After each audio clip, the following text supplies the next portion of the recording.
and the sort of infamous press conference where, you know, I'd signed for Blackburn a week before but told to shut my mouth, otherwise I'd be in trouble. I'm Chris Sutton and this is My Norwich City Story.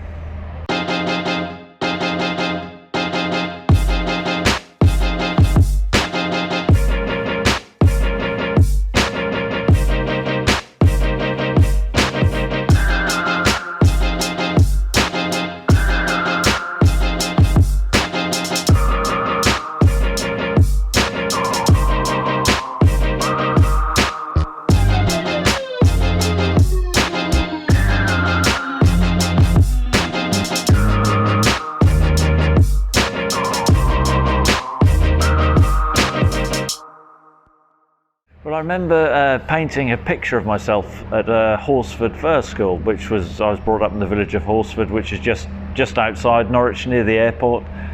Lovely little village. Went to the village school, and yeah, I painted a picture of myself and wrote on the picture, "I want to be a professional footballer one day." And I used to play in the playground at school with my friends, and that's my first memory of football.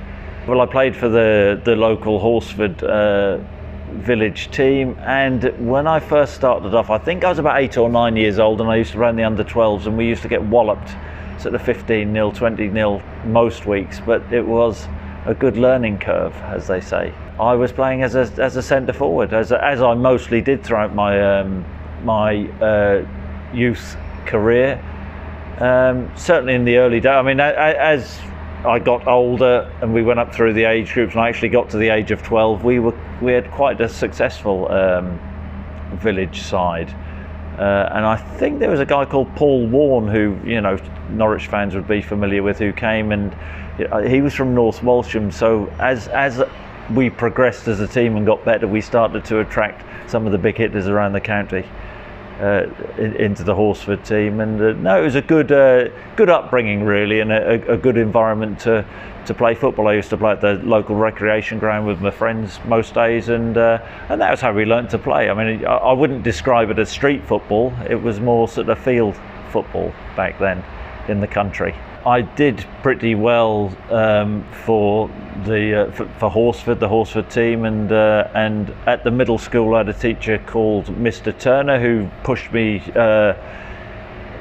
into the Norwich Schools FA, as it was at the time, and I wasn't the best player in the area, far from it, but I was invited to a Norwich City trial at the age of 12, and it was a centre of excellence back then. I think there was a guy called John Waters who ran it, and I used to go down on a Monday night. I used to from Horsford, I used to cycle to my grandmother's house at Helston, and she used to walk me around to a guy called Neil Carey, actually, to his father's house, and he used to drive us on a Monday night to Trouse. And I had a trial period for sort of six weeks, maybe 10 weeks, and at the end of that trial period, Norwich City said that they didn't want to keep me on. So, you know, so essentially I was rejected, and I can remember at the time feeling really quite hurt and dejected, and thought it was the end of the world. Naturally, I suppose, as I would, and that was my chance gone. And so I wouldn't say I was a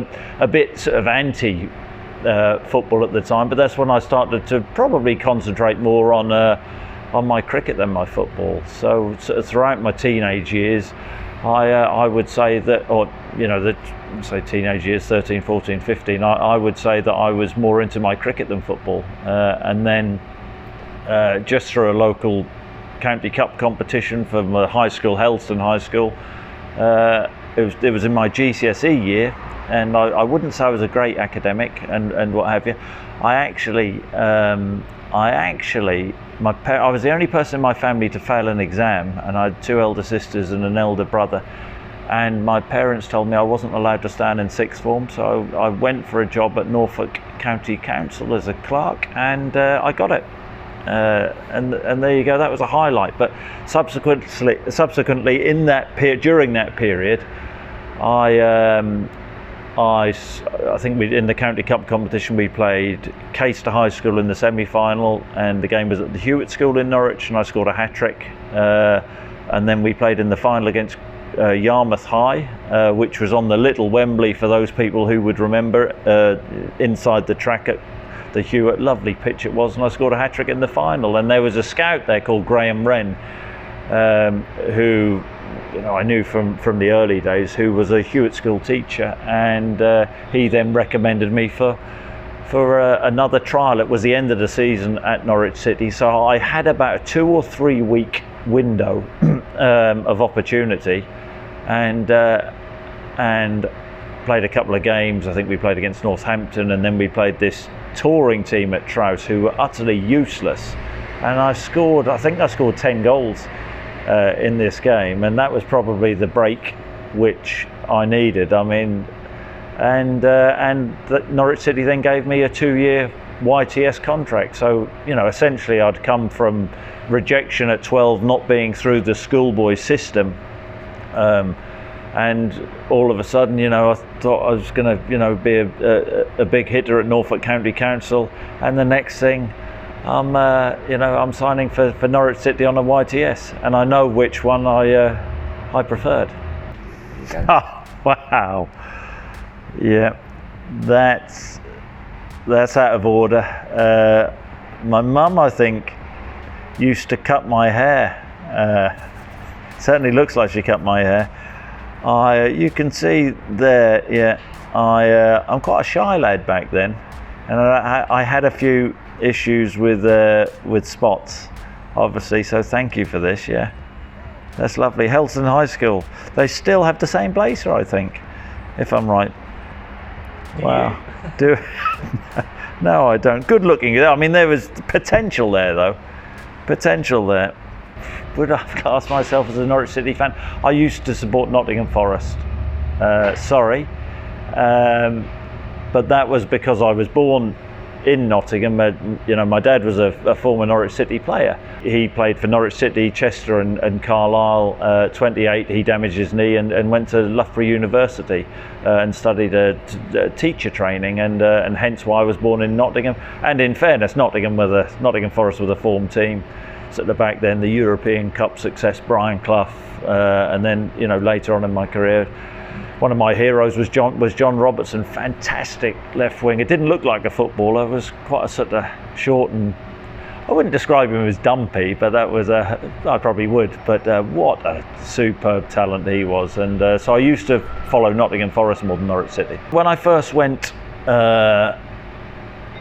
in as a youth team player, I remember the first week, and I was pretty petrified, and I felt like a complete outsider in terms of the other boys who had come up through the schoolboy system. I think there was a guy called Nick Brown who was a goalkeeper, Phil Church,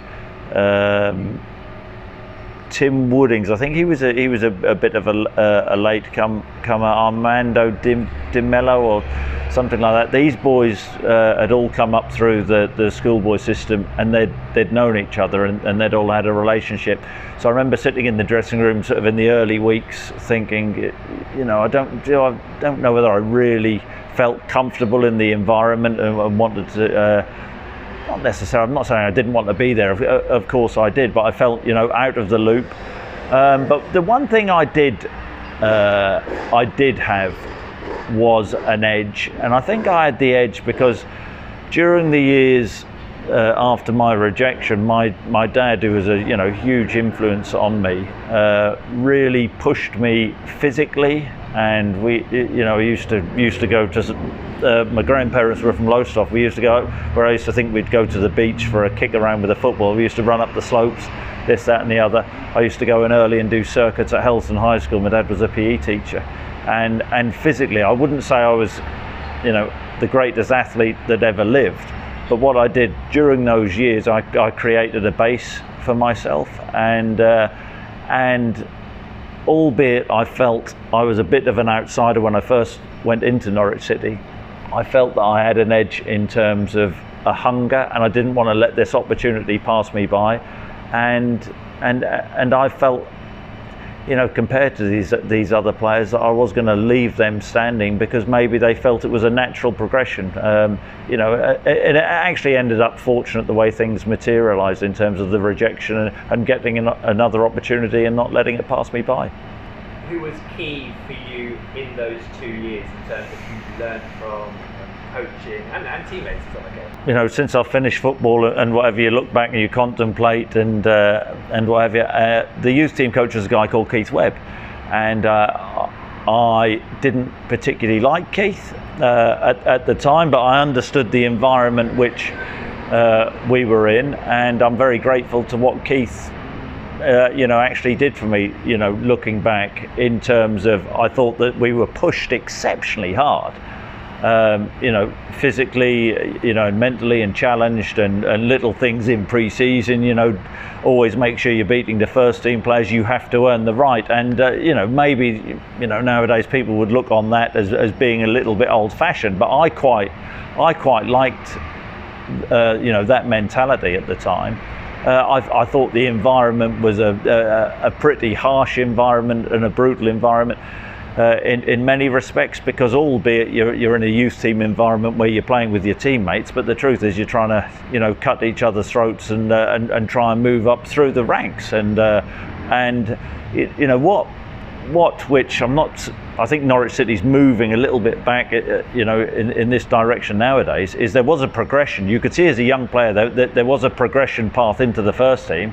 You did well in the youth team, into the reserves, and I was, in the reserves you're one step away from the first team, and I was playing in the reserves within that first season, with players who were playing first team football. So I understood the progression and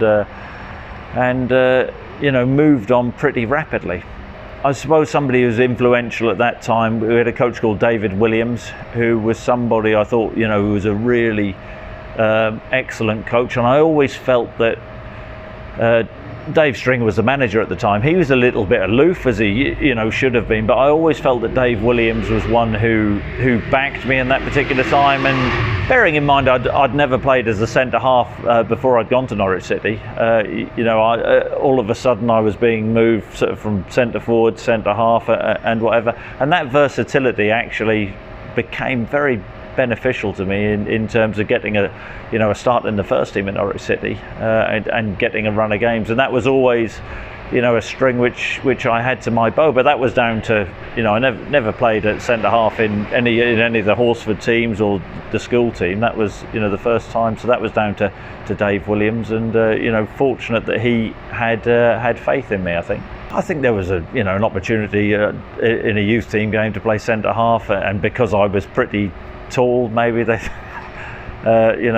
thought I could do a job there. But I always, I realised pretty quickly the progression which you could, or the giant strides which I could make, and albeit when I first started in the youth team, I was in the reserves pretty quickly, and then you think, well, you're only a step away from the first team. So that was, I always felt that was a plus for me, playing centre half. Well, the beauty of it back then is that and I was always aware of this, that if there were injuries in the first team, if you were doing well in the reserves, you were the next one in. So had I been at another club, Manchester United or an Arsenal at that particular time, I don't think I would have got the opportunity. And I think that's why Norwich City actually, in those days, had a lot of young lads coming through the ranks into the first team, and we're a self-sufficient club. So how did I feel? It was, a remarkable couple of years, when I think that where I was, getting a job at Norfolk County Council to making my debut against QPR. I think I was in my second year of my YTS then, and we were £29.50 the first year in a bus pass, £35 the second year, still the bus pass, and I'd played Division 1 football, which was, as we know, the Premier League back then. So huge strides. Here we go, and this a lovely picture. This was, I think, I'm not sure about my shell suit. It was obviously fashionable back in Horsford back in the day, but this was, I think, before I signed for Blackburn Rovers, and that's a lovely picture of my dad, who was really talented footballer, and we look very similar. We've both got enormous noses. Just before you switch, can you just talk to us as much as you want to about your dad, in terms of how much of an influence he was playing and you playing? Yeah, well, I said before that in terms of becoming a professional footballer, I would say that it's all down to him, really. When I say that, in keeping me going and dragging me out of bed in the mornings and making sure that I'd go in and circuits and cross country and running. He used to do a lot of track work when I was 15, and I wasn't a great athlete, but I think those years were so important to me and pushing me, and I'd say I don't want to do it, this, that and the other, and I'd go in, I'd kick balls against the walls in the gym in the morning. We used to go to the beach at Lowestoft and kick balls, and he'd practice clipping left and right foot. And in many respects, those years were so important in terms of training my brain and having that base and belief. And when I got the opportunity again, it was a lot of it. I mean, my fitness levels when I went back down to Norwich City were really phenomenal, and that was down to one man and him. And after games I'd used to speak to him. At school he was my PE teacher, and he would never ever give me any praise in front of any of the other kids. It was an absolute no. But he was very, very fair, I think, and if I did well, I did well. More often than not I didn't do well, and he'd tell me, and I think that that the fact that he pushed me and pushed me to the limit at times, and some people might have deemed that nowadays that he was too tough, this, that and the other. I think without that, then there's absolutely no way I would have become a footballer. So for that I'm extremely grateful. And now obviously, well, he used to play, and he's sort of suffering in a minute, not at the moment, but suffering through dementia, and he's in a home on the outskirts of the city where he's looked after. Has 24-hour care, and it's very sad, and it is what it is. But it's one of those things. I'll go and see him now and spend time with him, and I don't really think he knows who I am or my children are anymore. But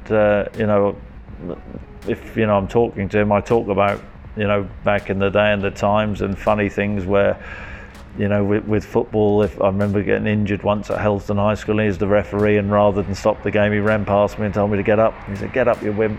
And like with cricket, if I played an expansive shot and he was umpire, he used to glare at me, so then I'd make sure I played properly. But it was all for a reason, and all because he loved me and wanted me to do well. So for that, I'm eternally grateful to him.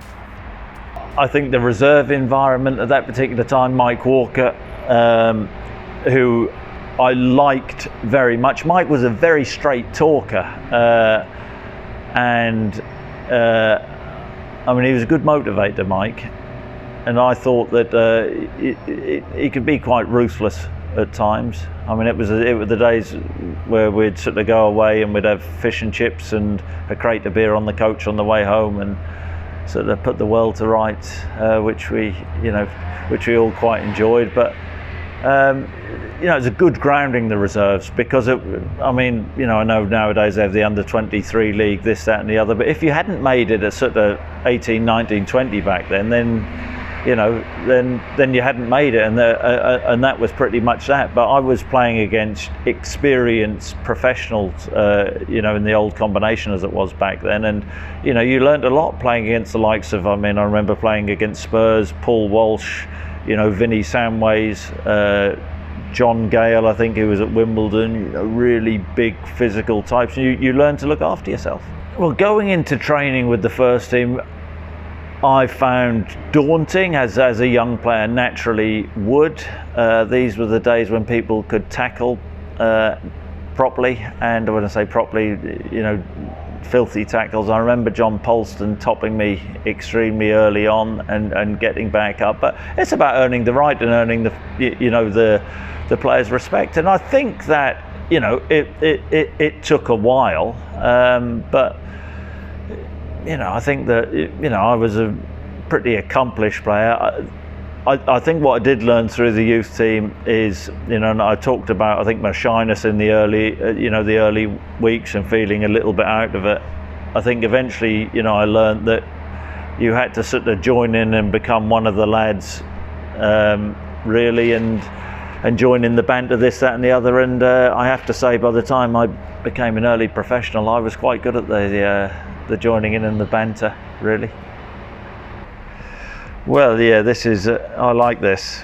Tim Shepherd, wow, he's looking fit there. Great memory. I'm in between two lookers there, aren't I? Brian Gunn and Mark Walton. But I don't know which year this would be. 90. This would be 91, 92, I'd be guessing. And the kit is, it's iconic, isn't it? It looks actually like vomit, doesn't it? But no, great memories, absolutely fantastic memories. Andy Johnson, young Andy Johnson, lovely stuff. That Gary Megson, yeah, he came in and changed our style. Gary Megson, where we used to be a footballing team, he tried to make us more robust. He used to vomit, Gary Megson, before games. Do people know that? No, he used to get really nervous and throw up.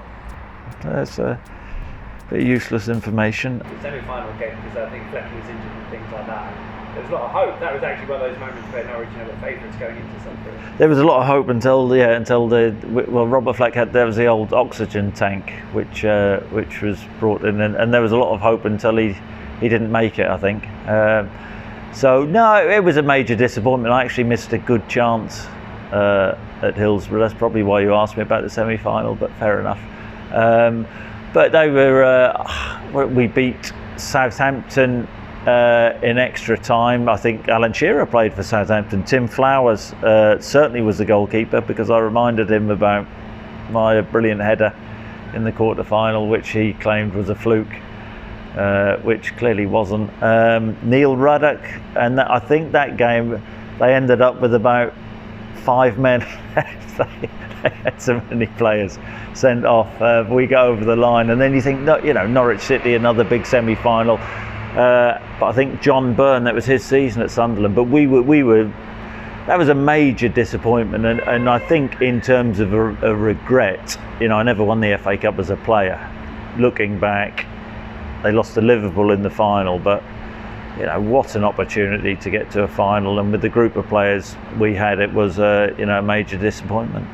I think we stayed up. It may have been a Wimbledon game. I remember watching from the stands. Robert, it may have been 1-1. I think that something like that needed a point to stay up. It was a really flat end to the season, and I remember sitting in the stand at Carrow Road, and the ground was half empty, and you're thinking, that this was a team really which, was capable on its day, but which was, running out of steam, needed a little bit of energy.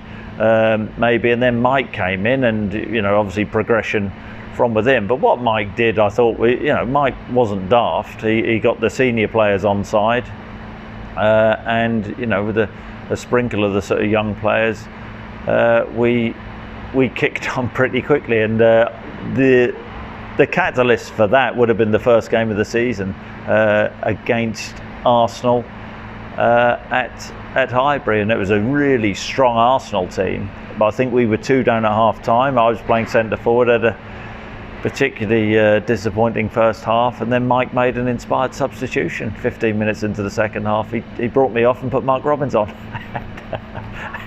They never looked back, and Mark Robbins scored a brilliant chip that day. But the belief which that 45-minute performance gave the whole team was the springboard really for our success. We had so much belief, because this wasn't a Mickey Mouse Arsenal team. This was a much fancied Arsenal team, a strong Arsenal team, and then that whole season was just, use the word roller coaster, but it was we were the team to watch, good or bad, and there was plenty of bad. I think it was, I think we got beaten 7-1 at Blackburn, and I remember that game well.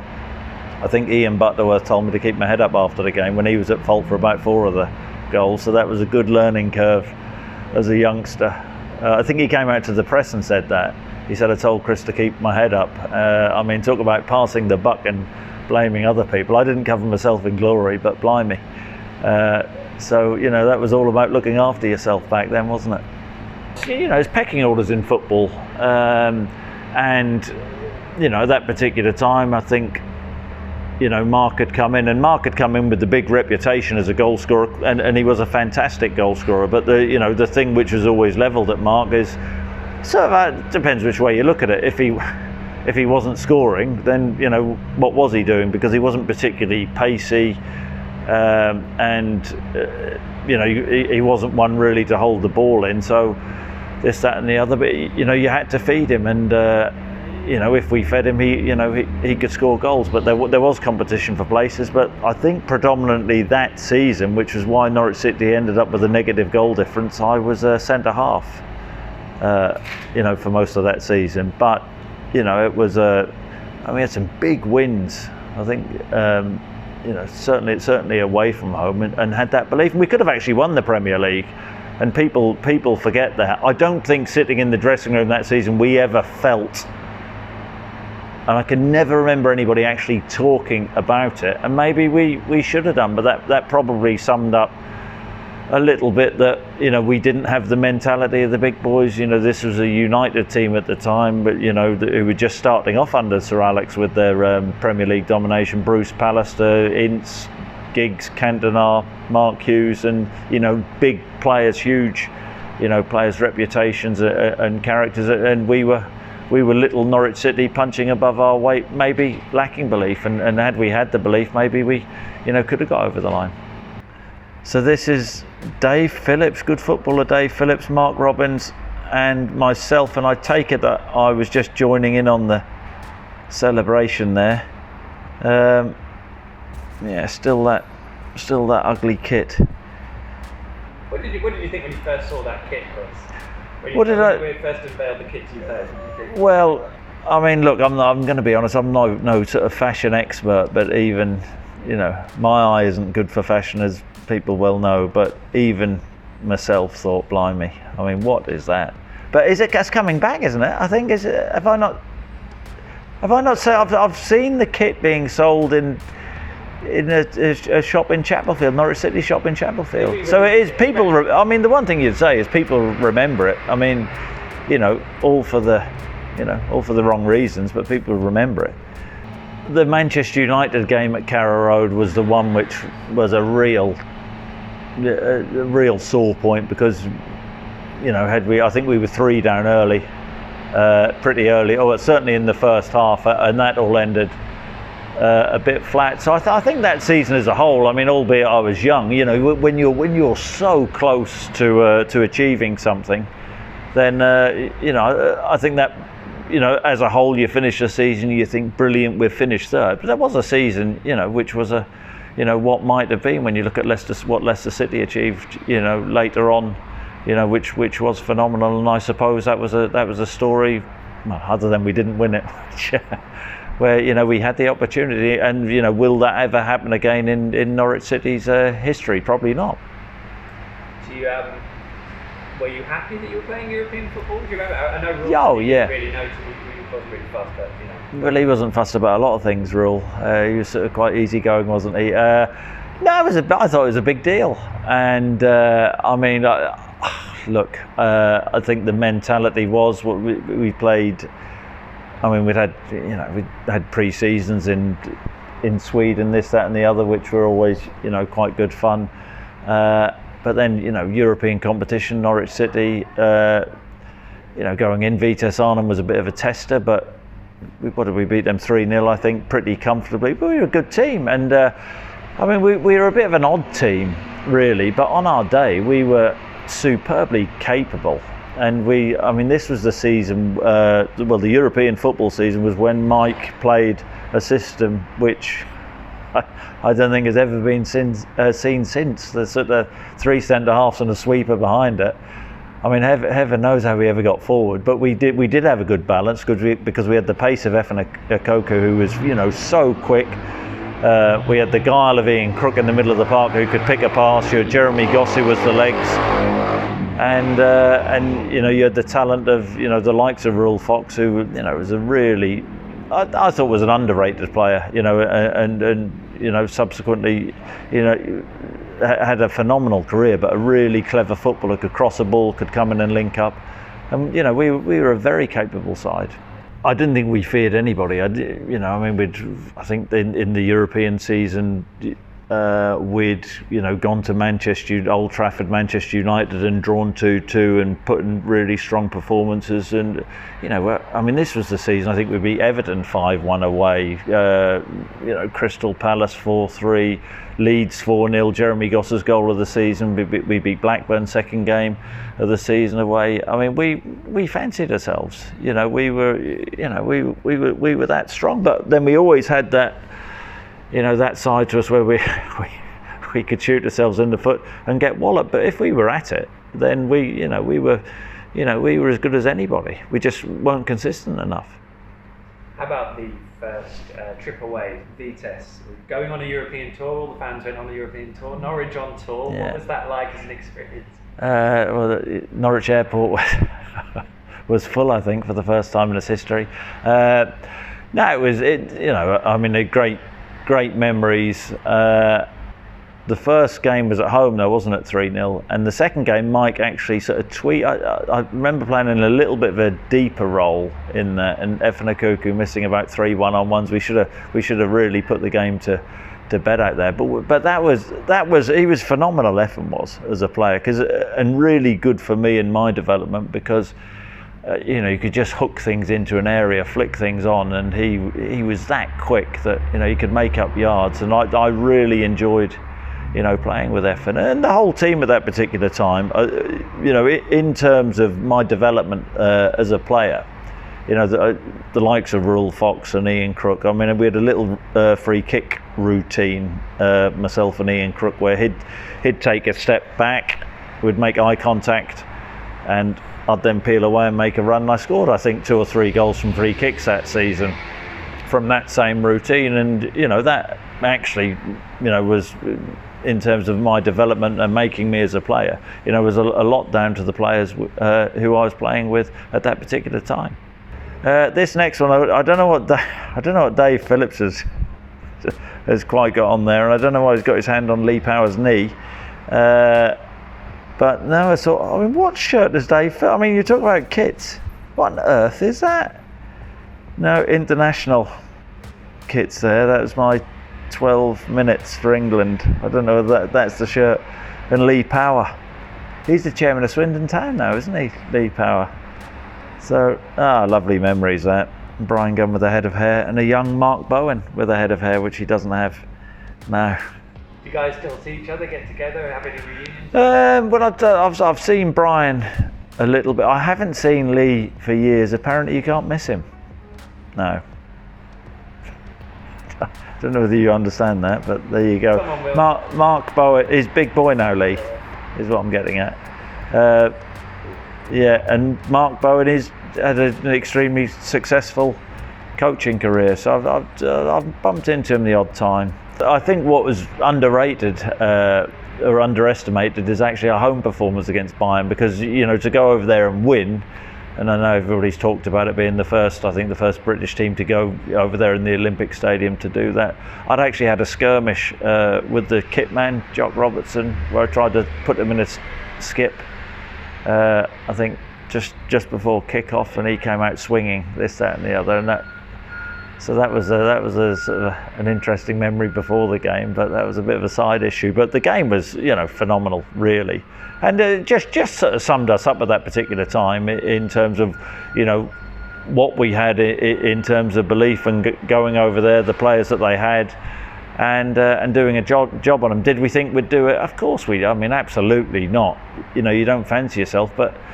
When you actually strip everything back and look back to those days and the English teams, we'd beaten and gone toe-to-toe with, you think, well, why not? But I thought that the home game was big in terms of showing real character and belief to go down early as we did, and coming back. And over the 2 legs, we deserved to win the game, and albeit they were terrible losers, the Germans, weren't they? But, they got what was coming to them. the bottom line is little Norwich City are knocking out huge European giants, and they didn't like it, and and I can understand that, but it doesn't detract from the fact that we were the better team. Is that, would you say, the best night at Carrow Road you ever experienced? Yeah, I think so. I think that that would have to be. I mean, looking back now, if you ask anybody the greatest moment in Norwich's history, I would say that the first leg in Munich would be the night everybody remembers. But I think in terms of as a player, big occasion, seeing it through, which had other opportunities at Norwich in cup competitions to do so, but it doesn't get any bigger or better than that, and that still is the greatest moment, I think, in Norwich City's history. It was a disappointment, I thought, and when I say a disappointment from the players' point of view. Great draw, another big European giant coming to Carrow Road. And I mean, I think their centre half called Bergamy, who was one dirty, horrible so-and-so, but was extremely clever, would pull, scratch, really dirty type of player, and would block, and it was good for a young player to experience that, and probably the first time I'd come across against such uncompromising, rugged defending, sort of, getting the job done. We had chances at home, we didn't take them, but still, going away to the San Siro, and I think we had a few out that day, but we, had opportunities. I missed a chance in the first half, which, maybe I should have scored, and I felt that was a game which passed us by because we had the chances, we didn't take them. They scored late on, didn't they? To win the game. I think Efete Kuku had another chance, and after beating Bayern, it would have been nice to go one step further, but I suppose we look back, great support over there, it wasn't to be, but that pretty much summed us up, as a team, capable on a day, but if we weren't quite at it, then very beatable. Well, I thought what was going through our mind is, this is great, but you want more of it, don't you? And I think at that particular time, we were still thinking that this is a real possibility for us to have European football for years to come, but that this was the season after we'd finished third, and it all unravelled, shall we say, extremely quickly, which was, I think, a major disappointment to all Norwich City fans. But can assure the Norwich City fans it was a major disappointment to the Norwich City players as well at that particular time. Well, I think if I'm right, I'd signed a new deal just before Christmas, and the new deal, and it was good money back then, and I'd signed a goal bonus of £500 a goal if we won or drew, and the conversation is Chris, we're not a selling club anymore, we're going to keep everybody, all the best players together, we're going to keep this group together, and we're going to have a go. And then Mike, about 2 weeks later, Mike cleared off to Everton, I think, or something like that, and Ruel Fox got sold to Newcastle, and you're thinking, what on earth has happened? And I had a fantastic relationship, with Mike, really respected him, and looking back, I don't think anybody could blame him. Things didn't work out at Everton, for making that particular decision, but there's no doubt it was, I think, a major disappointment, and a major factor in that Norwich City team disbanding,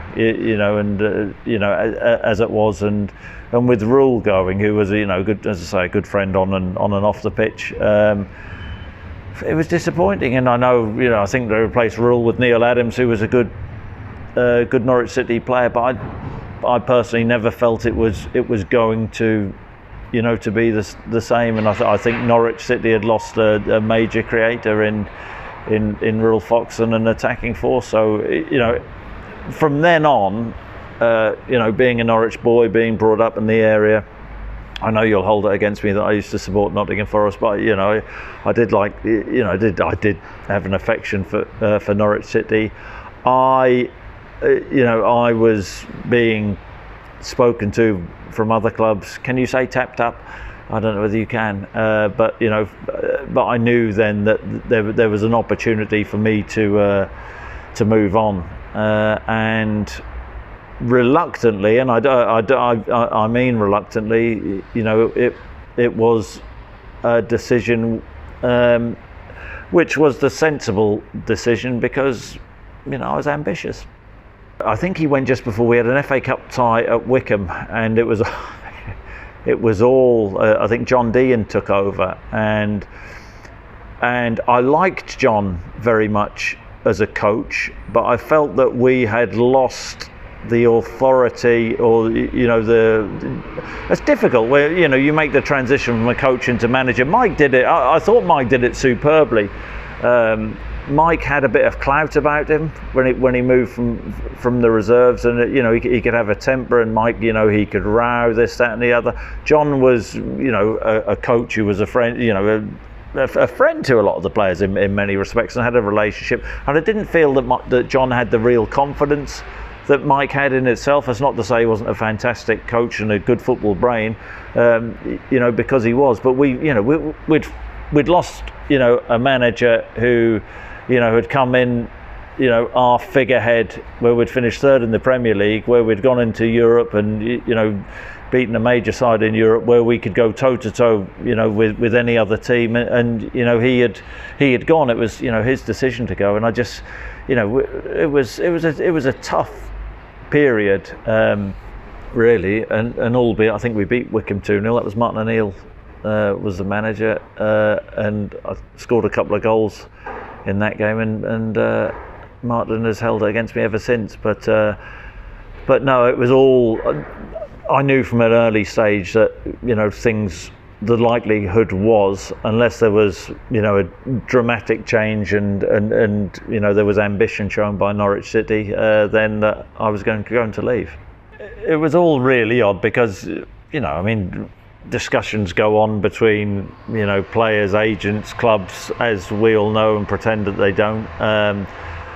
But Robert Chase, who now everything has ended and this, that, and the other, and he's not at the club anymore. I thought Robert Chase actually did some good for Norwich City back then. I can totally understand the frustration of the support, and the fans and the players were frustrated because after Europe it was loosen the purse strings, and that for whatever reason that didn't materialise. I think in terms of the way I was transferred, and the sort of infamous press conference where I'd signed for Blackburn a week before, but told to shut my mouth. Really, otherwise I'd be in trouble. I couldn't have been in trouble because I'd signed for them anyway a week earlier. But that was all extremely odd and sort of a little bit conniving, I think, if we can say that from Robert Chase, because he'd done the deal for me to be sold for $5 million and then changed the terms. I think he'd said that if I wasn't there the next season, then he wouldn't be there, which a lot of the fans might have been happy about. I don't know, but he certainly changed the terms and called the press conference where he said that if I was to go for a British record fee for £5 million, then that would change things, and the fee had already been agreed, and I'd signed for Blackburn a week earlier, which put me under a bit of pressure in the press conference, at a slightly awkward position. But as with most things in my life, I just went along with it. This one, yeah, this is the infamous press conference where I just know that Robert Chase is talking out of his backside, really, and talking utter nonsense and kidding everybody on. But having said all that, I don't think he was the worst man in the world, Robert Chase. And I do think that he had Norwich City Football Club at his heart. But at this particular time, he was just bullshit. everybody really, because I'd already been sold to Blackburn. So he wormed his way out of a situation, and then probably, you have to say unfairly put me in a position, but as a weak character, I just went with it. Did you have much of a summer holiday that summer, or was it? No, I actually got arrested, didn't I, the night before I flew up to Blackburn. Do you want to talk about that? Not really. It was Brian Gunn's fault. No, we'd met for a few drinks in the city, and I was a young man back then, and I decided to jump into a car which was parked, and I think I bent the indicator or the steering wheel, and the next thing I think there's a nightclub in Norwich which the people may well know back then called Highs, and I think the police came into Highs looking for me, and I ducked out the fire exit and taxi to I used to live in Thorpe, and the next thing I had 3 police cars surrounding the car, and you'd have thought I'd committed a serious crime, this, that and the other. Spent the night in cells, and all I was thinking is, God, my dad's going to go nuts. He's going to slaughter me. And then of course I had thinking, is the deal going to go through, this, that and the other, because I didn't have a clue. But no, I called Kenny Dalglish in the morning, and he just laughed, which was extremely fortunate for me.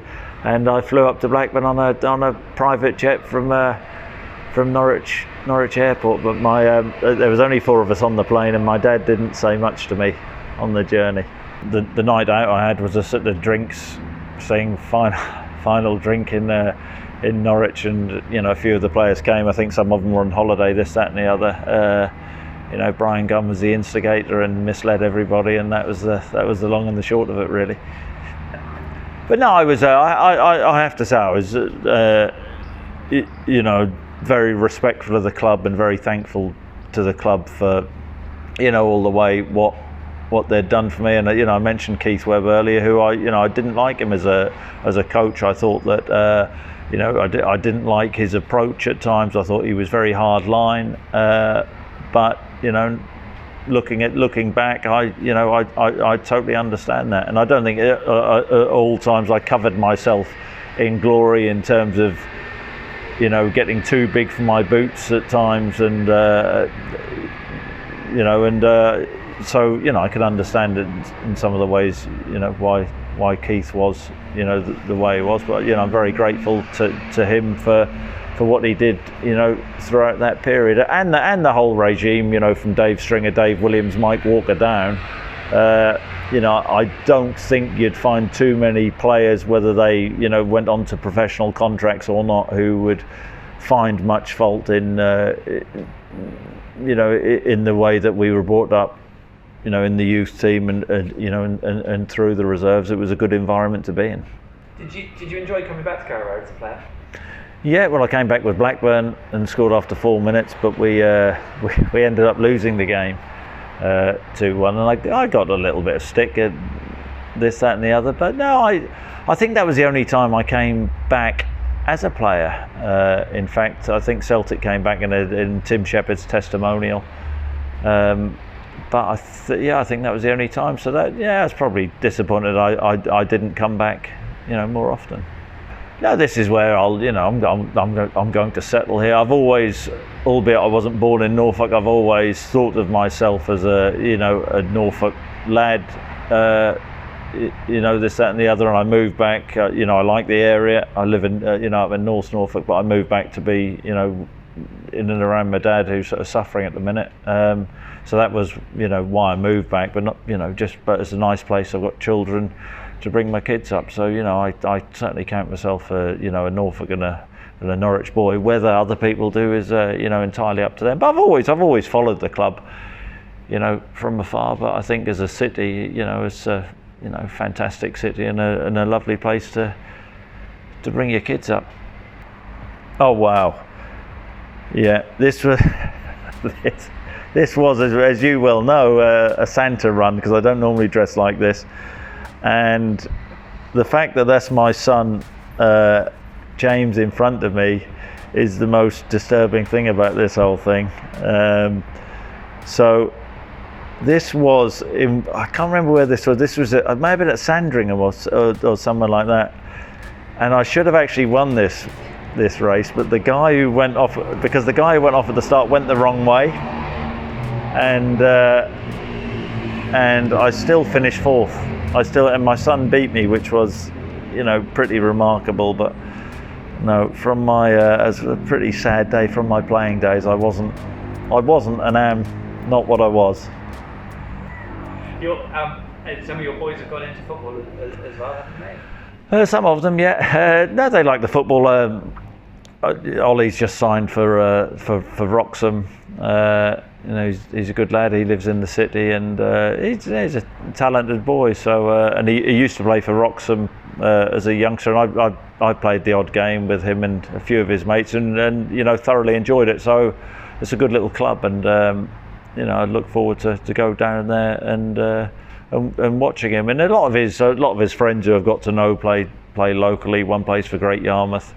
Another one of his friends has just signed as goalkeeper for Lowestoft. So I really follow the local sport, closely. I'm big fan of the local cricket as well. One of my eldest son plays for Cromer at cricket. So no, I'm one who I know you work for the EDP, but buys the EDP on a Monday especially religiously.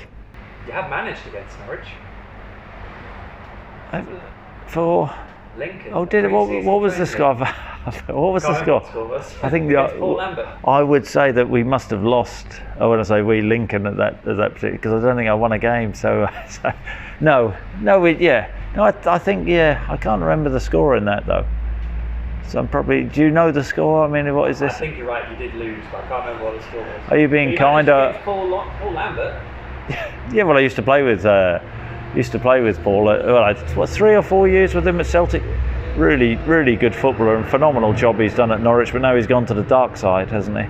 When I was younger, I think at Norwich City I used to buy all the papers. When I've been linked with this, that, and the other clubs, and I liked all the adulation. As you do, you get sucked in. I think as I did, and then when there was no pressure playing for Norwich at that time. I think we had a particularly brilliant period, and all you get is praise. But then as soon as I moved to Blackburn, which was a British record transfer fee, before I'd kicked a ball, criticism, is he worth the money? And things change. And then when I took a bit of criticism, I ended up being a big baby, and I didn't like it. And so once you stop playing, you sort of realise, blimey, what was I worried about? And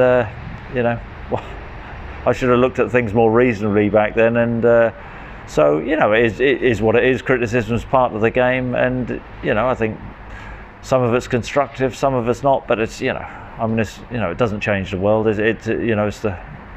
We all love a football, and everybody has an opinion. It's just I'm right more than most. I didn't mean that.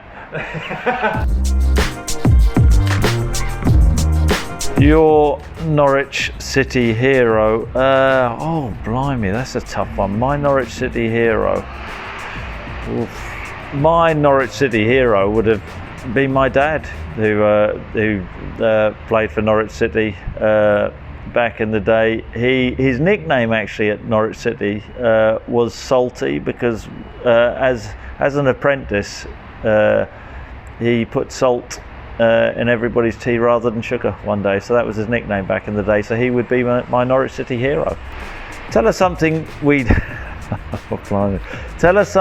don't know about your Norwich spell. That's a very difficult one. And what wouldn't you know about my Norwich spell? So we used to play spoof a lot, and which is you have 3 coins, and anyway, if there's 3 of us, the maximum's 9, minimum is 0. And we were driving. I don't know. We were driving through out near Beckel somewhere one time, and the game was. And so we decided we'd have a game of spoof to see who would run into this field of figs, which is interesting, and pick a pig up and give it a cuddle. And I ended up losing. So we spent 20 minutes trying to round up a pig and give it a kiss, and it didn't happen. That's terrible. When did it nearly end early for you at Norwich? Well, it did end early for me at Norwich when I was 12, and they rejected me. So it was, that may have been a good decision at the time, but it probably was the right decision, because albeit I was tall, I wasn't much good. Your favourite Norwich City moment or memory? Oh, I'd have many good memories of Norwich City. In terms of moments, I think the season, the Bayern Munich season, of course, but I liked games like at Old Trafford, where we went and we played a really good United team and went toe to toe. We ended up drawing the game 2-2. Could have won it, should have won it. Leeds United 4-0, Jeremy Goss's goal of the season. I don't think it gets any better than that as a player. Going up against a top team and totally dismantling them, and that's what we did. I think Rolf Fox scored 2. I scored early. I think David O'Leary, as one of his last games as a lead centre half, they took him off after 30 minutes. We absolutely demolished them, and as a player, it doesn't, it really doesn't get any better than, up against top team, top players, and having that superiority. Everton 5-1, Efenakuku 4 goals. These weren't Mickey Mouse teams. These were teams, full of established internationals. So I've probably given you a memory or two too many. But there are also bad memories on the flip side. Blackburn 7-1, this, that, and the other. The Sunderland semi-final, which was a disappointment. But it's a good mix there. Who do you miss and why? Who do you miss and why? I saw Rule's. I think I saw Rule's answer to this. I miss the dressing room. I miss the fact, not going into training and having the dressing rooms at the banter. That was, in many respects, the best part of the day, going in and someone going to rip you and you have to be on your toes and rip someone back. So that was, that's probably the biggest part. But if I miss anybody, I think I miss Rule and I miss Lee Powell. We had a good little trio on and off the pitch back then. So there'd be the two which I miss. And would I like to relive those days? Probably, albeit we probably wouldn't get away with it these days. Who don't you miss? And has anybody ever answered this question? Who don't you miss and why? I don't miss Gary Megson.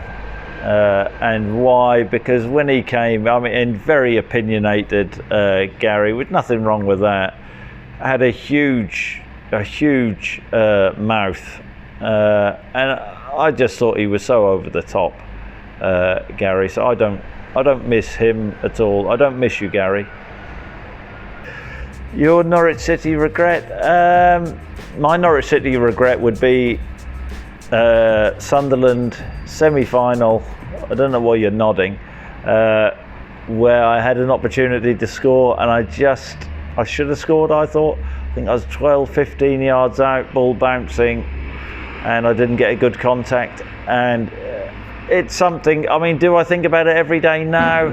No. Is it a regret because of, the context, the chance to get Norwich City into a major final? Absolutely. So, albeit I was a young player, and I know people will forgive me, but I regret that. Was the grass greener? What a ridiculous game. Was the grass greener? Well, it was greener because, Blackburn won the title the next season and Norwich City got relegated. So it's as simple as that. So it was greener, unfortunately.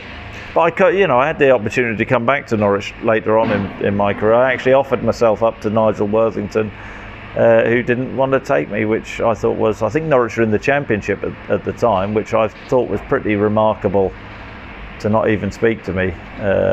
And that would have been something which I really would have liked very much. And I was still, I ended up going to Aston Villa and signing for a Premier League club. So that was something which I have to say I didn't really understand what was Nigel's beef, because without blowing my own trumpet at that time, I certainly think that I would have improved Norwich City's team. It certainly wouldn't have been the worst signing. It wasn't about money. So that would be, talk about regrets, actually. That would be one which rankles. But I gave him the opportunity. I'm not going to sit there with a begging bowl. It certainly wasn't about money in any way, shape or form. It was about wanting to come back to my sort of hometown club. Your message to the Norwich City fans, those Norwich City fans who can remember me and my era, I think I was lucky enough to play a part in a team in an era which was I think the greatest era in Norwich's history, and that the history books are there and they speak for themselves. And I feel privileged to have been brought up through the ranks, been developed, and I think it's good to see now that Norwich, through being forced to go that way or not, are starting to develop again from within, because that's the lifeblood. And I count myself as a Norwich boy, and I'm very proud to have played and represented the club. And hopefully we will see Norwich City this season in the Premier League doing great things, and I'll be there to watch. I nominate Lee Power, which would be very, very, very, very interesting to do this next time.